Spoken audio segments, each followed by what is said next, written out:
আমার এই দুটো সন্তান বুঝছেন। আমি এই দুটা সন্তান নিয়ে আজ থেকে আপনার 20 বছর পর্যন্ত আমি কষ্ট করতেছি বড় ছেলেটারে দিয়ে।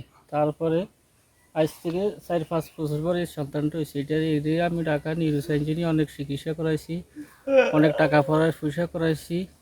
এখন আমি এই কাজকর্ম করি, এর টুকিটাকি একটা ব্যবসা ধরাই দিছি। এখন আমি এদেরকে নিয়ে খুব কষ্টে আছি, খুব অনাহারে আছি। আমিও কত অনেক মানুষের কাছে আমি ভিক্ষা টিক্ষা চাই না, আমি কষ্ট করে এদের খাওয়াইতেছি, লালন পালন করতেছি, যত্ন করতেছি, চিকিৎসা করাইতেছি। আমার এদেরকে চালাইতে বহুত কষ্ট, আমি অনেক টাকা পয়সা এদের পিছিয়ে যাইতেছি, যা রুজি করে এদের পিছিয়ে আমি সব ব্যয় করতেছি। আমার দুইটা ছেলে প্রতিবন্ধী আল্লাহ দিচ্ছে, তো আমি ঘরে বসে রয়েছি। আমার মানুষে আসি বলে কয়ে ঘরে লই বাজারে বাজারে যা ভিক্ষা কর, মানুষের বাড়িতে যা যাই ভিক্ষা কর। তো আমি ভিক্ষা করি না, আমি এই টুকিটাকি কিছু দোকান ধরাই দিচ্ছি ছেলেরে। ওই ছেলে যা বেশি কিনে উঠে।